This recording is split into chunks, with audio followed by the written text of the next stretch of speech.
মাঝপথে একটু বিরতি। এখন আছি নতুল্লাবাদ বাজারে।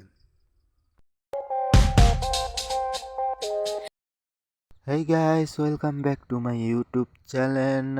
তো আমি দুর্জয় চলে আসলাম নতুন আর একটা ভিডিও নিয়ে। তো নতুন বলতে কি, এটাই আমার হলো যে ইউটিউবের প্রথম ব্লগ ভিডিও।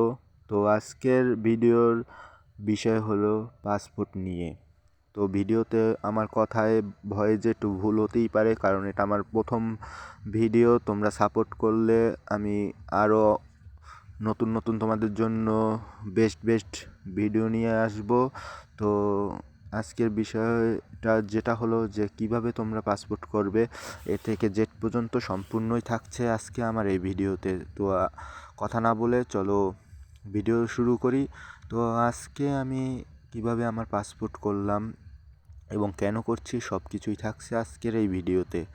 তো আমি পাসপোর্ট করার জন্য বরিশাল বিভাগীয় পাসপোর্ট অফিসে যেতেছি। তো আমার কিছু আমার আইডি কার্ডের ফটোকপি লাগবে, আমার ছবি লাগবে, দেন ব্যাংক ড্রপ করা লাগবে। তারপর সেই তাদের যে পাসপোর্টের যে ফর্ম, সেই ফর্ম ফিল আপ করতে হবে, আবেদন করতে হবে। সেই আবেদন জমা দিয়ে তারপর মনে করো ফিঙ্গারপ্রিন্ট আর দিতে হবে। তো আজকে মাঝপথে যাওয়ার পর আমি শুনতে পারি যে পাসপোর্ট এর নাকি অফিসে সার্ভারের সমস্যা আছে, ফিঙ্গার দেওয়া যাবে না। তারপরও আমি চলে গেলাম অফিসে, গিয়ে চিন্তা করলাম দেখি কিছু হয় কি না।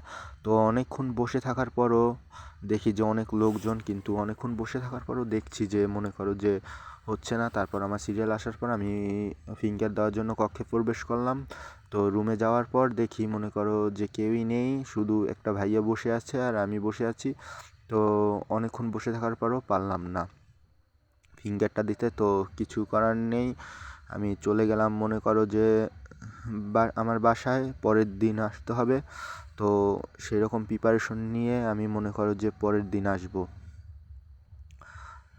তো পরের দিন আসার পর দেখো আমি এই যে বসে আছি ফিঙ্গারের ইসে। তো এখনও কেউ আসছে না। তো এখানে ভিডিও করার নিয়ম নেই, তারপরও আমি ফাঁকে তোমাদের দেখানোর উদ্দেশ্যে মনে করো যে ফাঁকে ভিডিওটা মনে করো চালু করেছি। তো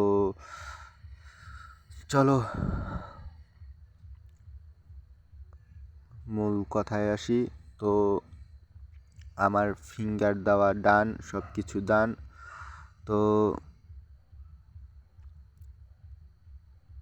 ফিঙ্গার দেওয়া ডান, সব কিছুই কমপ্লিট। তো আমার ফোনে কিছুদিন পর SMS আসবে, SMS-এ আমাকে জানিয়ে দেওয়া হবে পাসপোর্ট সংগ্রহের জন্য। তো তোমাদের যদি আমার ভিডিও ভালো লেগে থাকে তো সাবস্ক্রাইব করো এবং পাশে থাকা বেল আইকনটি বাজিয়ে দাও।